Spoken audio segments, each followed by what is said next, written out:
All right, so we're going to talk about the three most important and untalked about athletic performance tips. So number one, blood volume. So we've all heard about blood doping, EPO, all that sort of thing. Well, there's natural ways to boost that as much as possible. And it's not talked about at all, really. I hardly hear anyone talking about it. So the only thing people know is your iron is maybe low, so you want to make sure your iron's high enough so you can not become anemic. So having high blood volume is basically the opposite of anemia. It's having as much as blood as possible. So there's a couple ways to boost it. So number one is staying on top of your iron. Number two is B12. B12 and iron are the main building blocks of blood. And then you've got so they're the building blocks. You also got to stay hydrated. So blood's made of water as well.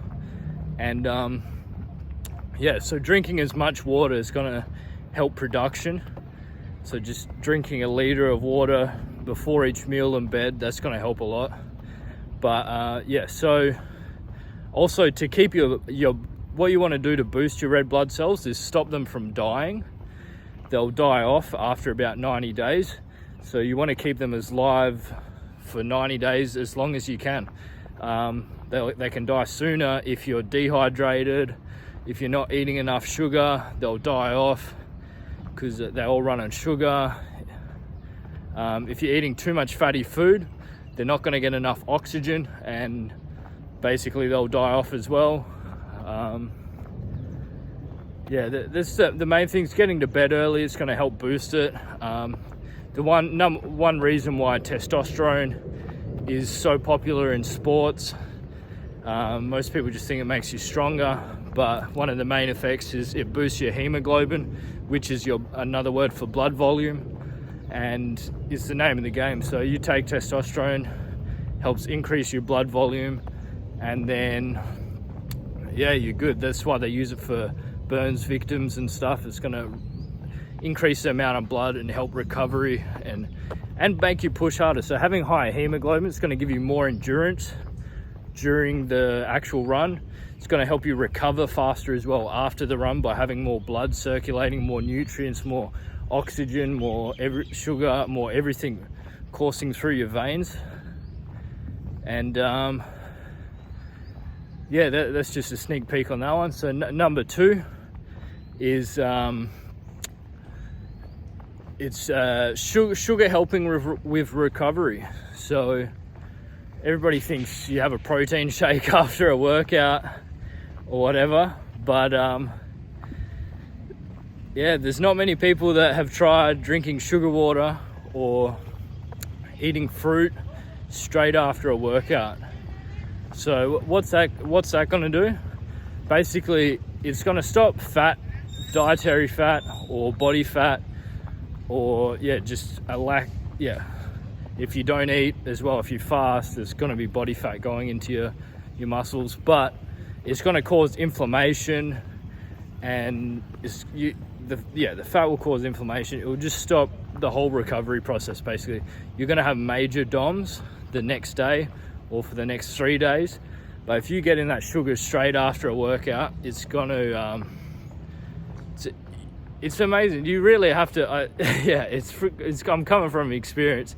If you it's just amazing. You have these workouts, you're getting sore, and then all of a sudden you're smashing these workouts, going as hard as you can. You just drink sugar water afterwards, and you're not even sore. You're just ready to go the next day. You can just keep training. You can train so much more because you're just not sore the next day. And it's going to help you push harder the next day as well by having full glycogen stores in your legs. There's some bodybuilders that talk about this, but there's very few. The ones that do are the ones getting major results, recovering, can train harder, train more often, and And all right, leading off with the bodybuilders. So the third one is you need protein. So we all get some protein in our diet. We're all not eating anything with zero protein. Everything we eat has a bit of protein, but realistically you only need about 60 grams a day or so, even as an athlete. And basically all the information saying that you need 100 grams, 200 grams, 300 grams, this is all based on people doing steroids.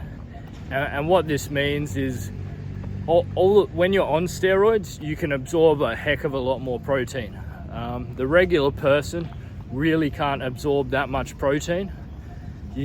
Maximum you're absorbing maybe 60, 70 grams a day if you're lucky. And yeah, if you're on steroids, you can absorb maybe double that.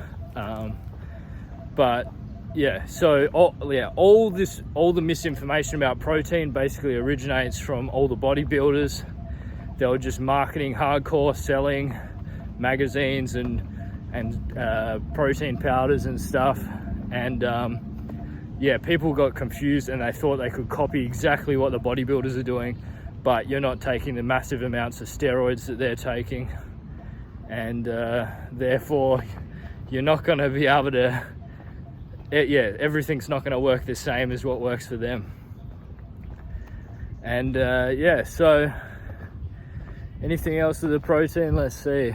Got yeah, that's basically the gist of it. So yeah, so that was the 3 main tips, and yeah, I'll try and come up with some more. All right, peace.